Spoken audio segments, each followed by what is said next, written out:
Alors, phrase du jour numéro 3. Ces artistes peignent des toiles à la manière de Picasso. Analyse des fonctions. Je commence par le groupe sujet, c'est-à-dire de qui on parle. On parle de ces artistes. Le groupe verbal, que font les artistes? Ils peignent des toiles. Et alors, le groupe suivant,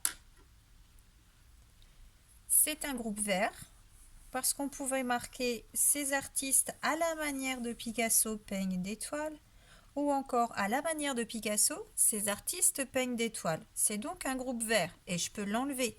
Ces artistes peignent des toiles, point, c'est une phrase correcte. C'est donc un groupe vert. C'est un groupe vert que l'on a très peu vu, c'est un groupe qui indique comment se passe l'action, c'est un groupe complément de manière. Deuxième partie, l'analyse des natures. Comme à chaque fois, je commence par les noms, moi je trouve que c'est plus simple. Donc, je cherche les personnes, les objets, toutes les choses, les sentiments, etc. Artiste, c'est un nom commun. Toile, un nom commun, on peut dire une toile, des toiles. Manière, une manière, des manières. Et Picasso, c'est un nom propre, on le reconnaît à sa majuscule. Ensuite, tout près des noms communs, en général, on trouve un déterminant. C'est déterminant démonstratif, des, déterminant également, là. Et c'est tout. Attention, de ou bien à, ce sont des petits mots très courts, mais ce ne sont pas des déterminants. Je ne peux pas les remplacer ni par le, ni par la. Je ne peux pas dire peigne des toiles, la manière de Picasso. Ça ne marche pas. Ou à la manière, le Picasso. Ça ne marche pas. De et à avec un accent, ce sont des prépositions. Il nous reste peigne, c'est le verbe, et c'est fini. Troisième étape, transformer en phrase négative. Donc encore une fois, on imagine si ce n'est pas vrai, on commence sa phrase dans sa tête par dire non, non, ces artistes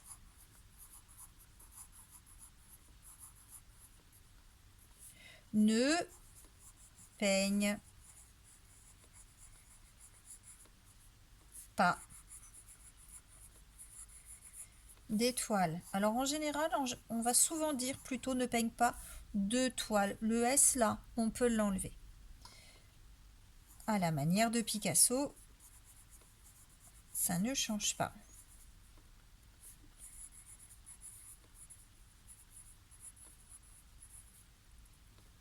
J'ai bien ma paire de lunettes. Cette phrase est bien négative. Étape suivante, en phrase interrogative, c'est-à-dire en question. Alors, qu'est-ce qu'on pourrait demander? On peut demander qui est-ce qui peint des toiles, mais quand c'est au pluriel, c'est un peu bizarre. On pourrait demander qu'est-ce qu'ils peignent, les artistes? Ce serait des toiles.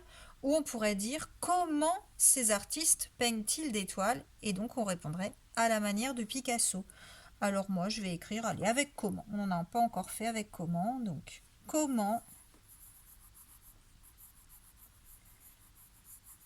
ces artistes peignent-ils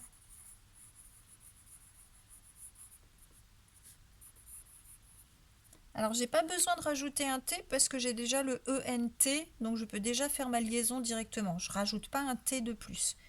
Comment ces artistes peignent-ils des toiles?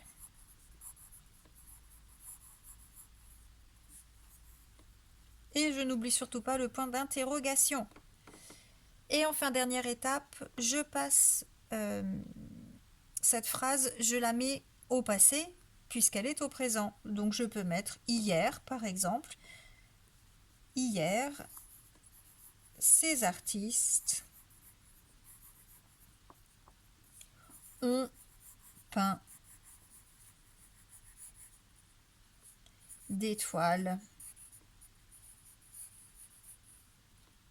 Peut-être que certains ont mis à l'imparfait, même si on ne l'a pas revu cette année.